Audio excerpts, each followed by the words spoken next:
तो देखो हमने रदरफोर्ड्स मॉडल ऑफ एटम कर लिया है। उसके लिमिटेशन क्या थे कि वो स्टेबिलिटी ऑफ एटम को एक्सप्लेन नहीं कर पाए थे कि एटम इलेक्ट्रॉन अगर न्यूक्लियस के आसपास घूमेगा तो वो इलेक्ट्रोमैग्नेटिक वेव्स रेडिएट करेगा, तो वेव्स रेडिएट करेगा तो एनर्जी लूज़ कर देगा और वो स्पायरल होके न्यूक्लियस के अंदर गिर जाएगा। तो ये बात थी, तो इस बात को वो एक्सप्लेन नहीं कर पाए थे।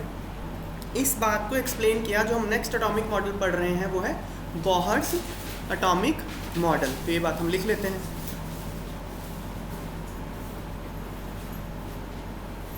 Bohr's atomic model.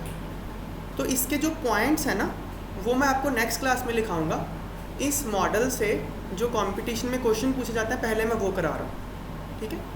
तो बोहर ने क्या कहा कि जब इलेक्ट्रॉन रिवॉल्व करेगा न्यूक्लियस के अराउंड तो वो एनर्जी लूज़ नहीं करता, वो एक फिक्स्ड पाथ में ही रिवॉल्व करता है, उसको ऑर्बिट बोलते हैं, ठीक है। इसके पॉइंट्स हम पोस्टुलेट्स लिखेंगे, but let's first come to इसमें क्वेश्चन क्या पूछा जाता है, मैथमेटिक्स क्या है इसका, ठीक है। तो ये जो हम फार्मूले, 3 फार्मूले होते हैं इसके। ये एक न्यूक्लियस है जिसका एटॉमिक नंबर है Z, इसमें Z प्रोटॉन्स हैं, न्यूट्रॉन्स कितने उससे मतलब नहीं है, Z इसका एटॉमिक नंबर है, ठीक है। और इसके आसपास क्या घूम रहा है, इलेक्ट्रॉन। वो इलेक्ट्रॉन का डिस्टेंस इससे है r, और ये इलेक्ट्रॉन की वेलोसिटी है v, और इसका मास है m, और ये ऐसे सर्कुलर पाथ में घूम रहा है।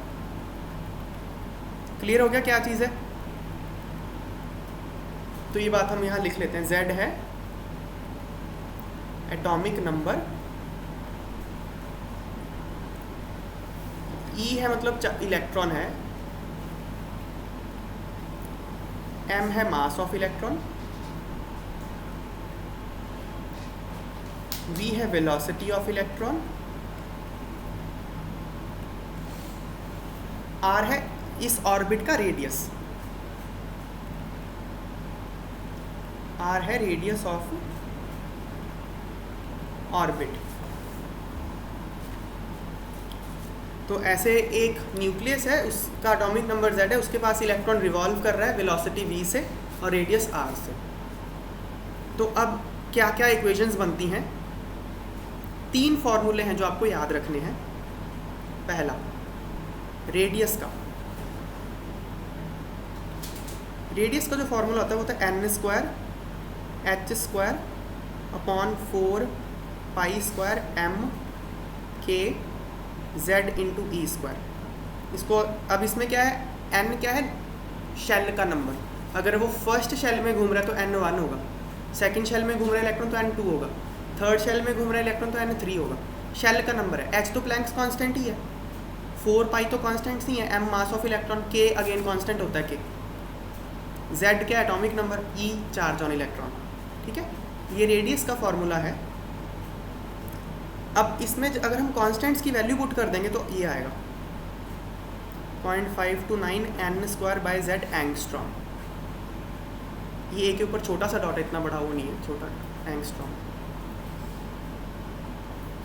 ये रेडियस है। तो रेडियस किस पे डिपेंड करता है कि एटम इलेक्ट्रॉन कौन से शेल में घूम रहा है और z क्या है, प्रोटॉन कितने पड़े हैं न्यूक्लियस में, उस पर रेडियस डिपेंड करता है, ठीक है।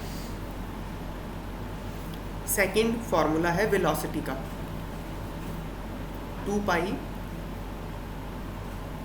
ZE² upon NH is equal to 2.18 into 10⁸ Z/n centimetre per second. ये वेलोसिटी है। ये भी किस बात पे डिपेंड कर रही है, Z और n पे। Third formula energy of nth shell -2 pi square m Z² e⁴ divide by n² h²। इसमें अगर आप कॉन्स्टेंट्स की वैल्यू पुट कर दोगे तो -13.6 Z²/n² इलेक्ट्रॉन वोल्ट हो जाएगा। इसका अगर जूल में कन्वर्ट करेंगे तो -2.18 इंटू 10⁻⁻18 Z²/n² जूल। ये 3 फॉर्मूले हैं जिस पे सारे के सारे बोहर्स मॉडल के क्वेश्चन इन्हीं पे पूछे जाते हैं, इससे बाहर नहीं पूछे जाते। अब इसमें क्या है, आपको याद सिर्फ ये रखने हैं। ये भी कैसे याद रखना है मैं इसकी एक आपको टेक्निक बताऊंगा। ये बस ये जो बड़ा सा फॉर्मूला है ना, ये आपको याद नहीं रखना, ये आपको डिराइव करना आना चाहिए। डेरिवेशन में भी कराऊंगा, ठीक है। क्यों डिराइव करना आना चाहिए? क्वेश्चन पता कैसे पूछता है? क्वेश्चन में ये बोलेगा कि अगर सडनली हाइपोथेटिकल केस है कि इलेक्ट्रॉन का मास डबल हो गया तो रेडियस पे क्या असर पड़ेगा। अब आपने तो ये कांस्टेंट याद किया, इसमें तो है ही नहीं मास नहीं। सपोज आपने सिर्फ ये फॉर्मूला याद करके रखा हुआ और आपको डेरिवेशन आती नहीं है, तो आप इस पे कर नहीं सकते, निकाल नहीं सकते। और मास डबल होगा तो यहाँ 2 करना पड़ेगा, रेडियस हाफ होना था। तो फिर क्या करना, फिर आपको डिराइव करना पड़ेगा। ये इसको सर पे लेके याद करके नहीं बैठना, ये डिराइव करना आना चाहिए, ये याद रखना। समझ में आई बात? n क्या है, यहाँ लिख लेते हैं। n है शेल का नंबर, ऑर्बिट नंबर लिख लो। इलेक्ट्रॉन कौन से ऑर्बिट में घूम रहा है वो है ये। तो अब हम इनकी डेरिवेशंस देखते हैं कि ये कैसे होगा। ये नोट कर लो आप लोग, सबने नोट कर लिया? तो अब क्या है ना, बोहर ने बहुत सारे पोस्टुलेट्स दिए थे, उसमें से जो 2 हैं मेन है वो ये है। पहला, quantization of angular momentum. Bohr ने ये कहा कि जब भी कोई इलेक्ट्रॉन एक न्यूक्लियस के आसपास रिवॉल्व करेगा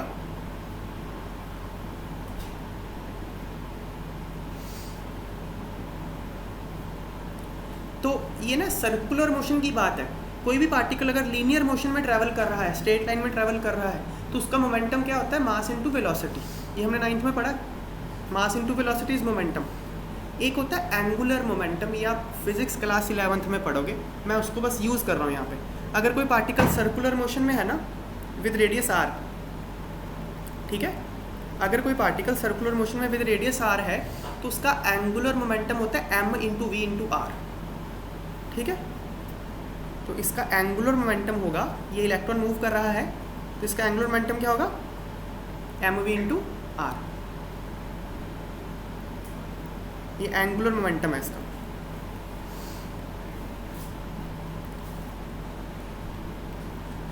तो बोहर ने क्या कहा कि angular momentum is quantized. Quantized का मतलब क्या होता है, integral multiple of some basic unit, यही है ना क्वांटाइजेशन का मतलब।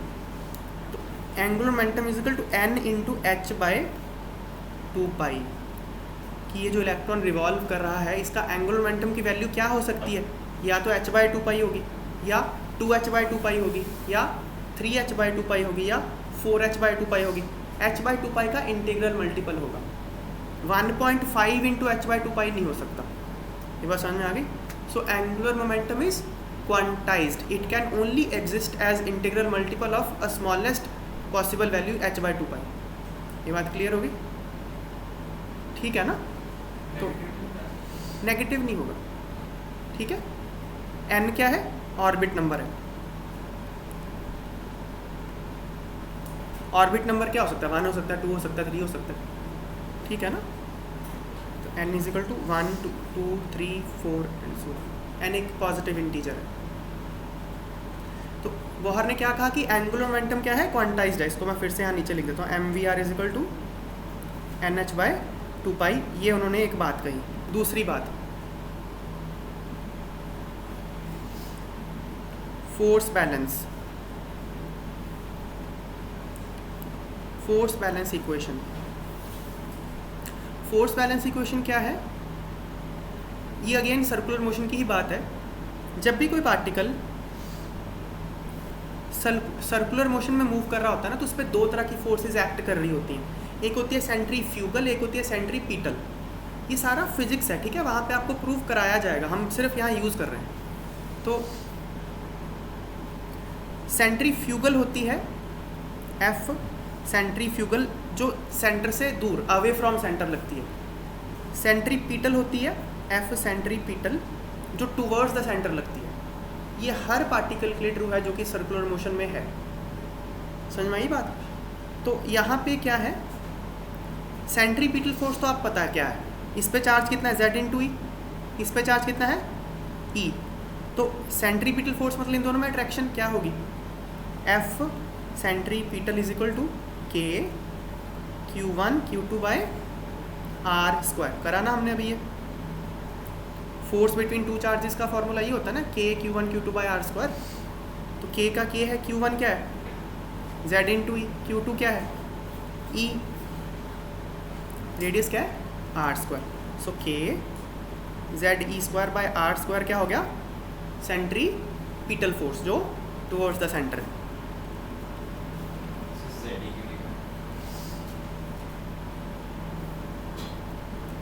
ZE ये न्यूक्लियस है, न्यूक्लियस के अंदर प्रोटॉन कितने हैं Z, एटॉमिक नंबर Z है, प्रोटॉन Z होंगे तो उससे चार्ज कितना हो जाएगा Z इंटू ई। एक प्रोटॉन पे चार्ज कितना होता है E ना, E का मतलब 1.6 × 10⁻⁹ कूलम। हाँ पॉजिटिव में, ठीक है ना।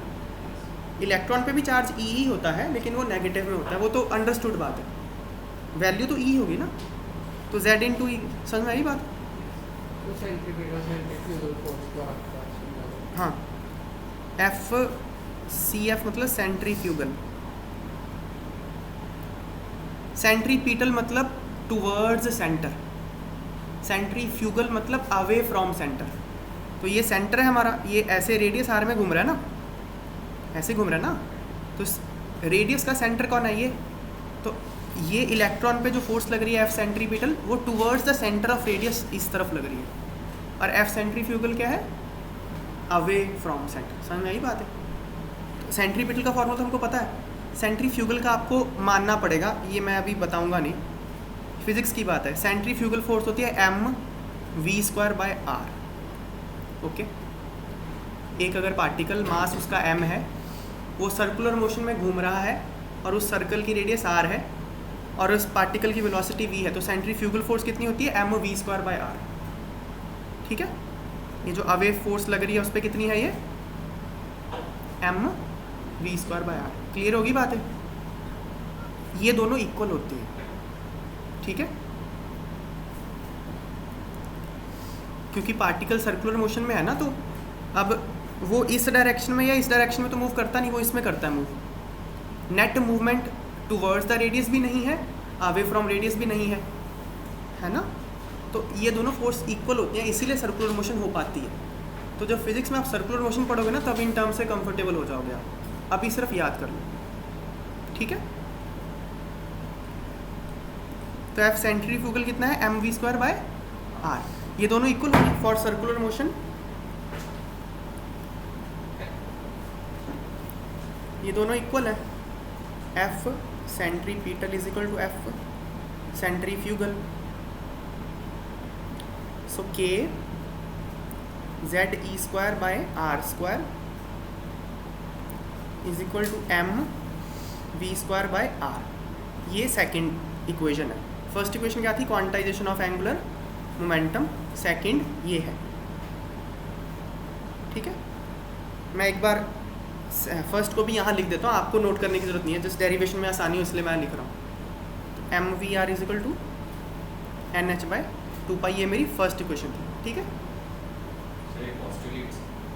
हाँ ये पोस्टुलेट्स हैं बहुत के, मैं सारे लिखवाऊंगा पोस्टुलेट्स मतलब रिजल्ट्स या सर, हाँ मतलब उसके पॉइंट्स, वो क्या कहना चाह रहा है। तो दो ये थे, एक तो कि एंगुलर मोमेंटम क्वांटाइज्ड है, दूसरा कि ये फोर्स बैलेंस इक्वेशन तो खैर सर्कुलर मोशन की बात ही है, वो तो होगा ही होगा, ठीक है ना।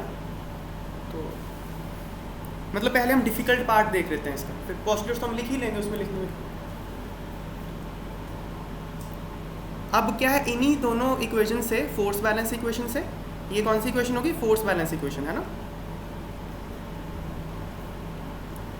ये होगी कौन सी, क्वांटाइजेशन ऑफ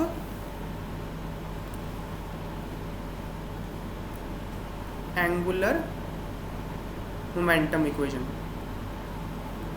ये दो इक्वेशंस हैं, तो इन दोनों इक्वेशन से ही हम वो तीन फार्मूले जो ऊपर हमने डिराइव किया ना, वेलोसिटी, रेडियस और एनर्जी के, वो देखेंगे। तो क्या करेंगे हम, कैसे निकालोगे? देखो अगर आपको यहाँ से वेलोसिटी निकालनी तो कैसे करोगे? इसको डिवाइड कर दो। एक काम करो, ये आर से आर काट दो, ठीक है ना? तो क्या हो जाएगा, K Z E square by R is equal to M V square, ये हो जाएगा ना? अब इसको इधर ले जाओ, K Z E square is equal to M V square into R, R को मैं इधर ले गया। अब क्या करूँ मैं, इसको इक्वेशन 3 लिख लेता हूँ, ठीक है ना? अब आप इन दोनों को डिवाइड कर दो, 3 डिवाइड बाय 1, 3 को 1 से डिवाइड करेंगे, ये एम वी स्क्वायर आर है, ये एम वी आर है, बचेगा क्या? इसको डिवाइड करूँगा तो देखो यहाँ डिवाइड करता हूँ, M V square by R divide by M V into R is equal to के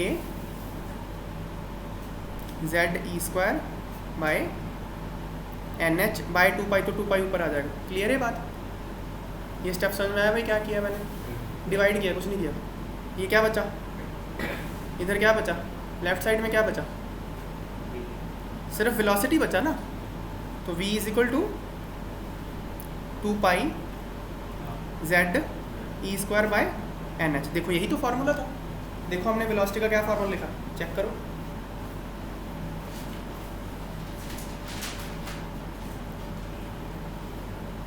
यही है।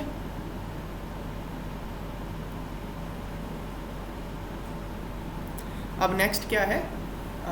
अच्छा, आप होमवर्क क्या कर सकते हो, आपको ये सारे कांस्टेंट्स की वैल्यू आपको पता है, आप कांस्टेंट की वैल्यू पुट करके वो जो फार्मूला आया था, ये कितना आ रहा था? 2.18 into 10⁸ Z by N centimetre per second, कितना आ रहा था ना? ये आप एक एक्सरसाइज के रूप में घर पे करके देख सकते हो कि आ रहा है क्या पुट करके, ठीक है ना? नेक्स्ट अब हमको रेडियस निकालना है, तो रेडियस कैसे निकालेंगे? देखो यहीं से निकल जाएगा। तो ये इक्वेशन 3 है, ये इक्वेशन 2 है, तो आप 1 को स्क्वायर कर दो, स्क्वायर ऑफ पुराने वाले में सर के क्यों लिखा है? क्या? सर के कहाँ पे? Sir v is equals to 2 by z is। अच्छा, के मिस हो गया, एक सेकेंड। यहाँ पे के लिखना होगा, के मिस पता क्यों हुआ? क्योंकि वैल्यू के की 1 होती है, इसलिए मिस हो गया मेरे से, ठीक है ना? तो के यहाँ आएगा। अगर आप CGS यूनिट्स लेते हो ना, मतलब सेंटीमीटर ग्राम सेकंड, तो उसमें के की वैल्यू 1 होती है। अगर ऐसा ही लेते हो तो उसमें 9 × 10⁹ होती है, तो इसलिए मैंने वहाँ के मिस हो गया, लेकिन आएगा। ये तुम्हारी ऑब्जर्वेशन ठीक है, ठीक है, क्लियर? Yes sir। तो ऊपर भी लिख लो के, फिर तो के तो आएगा, यहाँ के तो आएगा, ठीक है? तो नेक्स्ट देखो,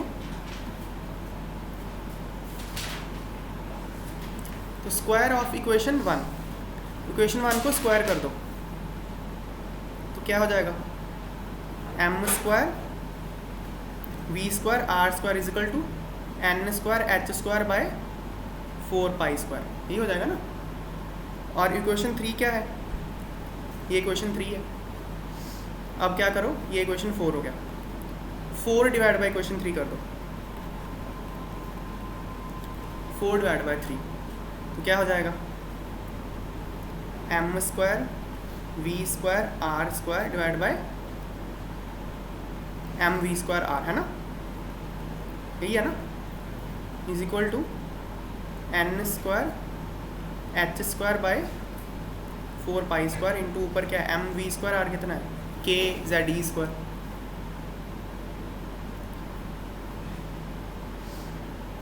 इंटू के जेड ई स्क्वायर। ये तो आर ही बचा ना इधर, है ना? आर इज इक्वल टू क्या आ गया? N square H square by 4 pi square, एक एम, यहाँ पे एम आर बचेगा, सॉरी ये एम रहेगा ना, एक स्क्वायर है, एक सिंगल हाँ एम आर, ये एम आर आएगा, ये 4 पाई के जेड इंटू ई स्क्वायर है ना। तो आर क्या आ जाएगा, N square H square by 4 pi square K Z into E square. ठीक है बात है, देखो वही फार्मूला है हमने जो चेक किया, देखो 0.529, ये एन वैल्यू पुट करोगे तो ये आएगा एंगस्ट्रॉम। ठीक है,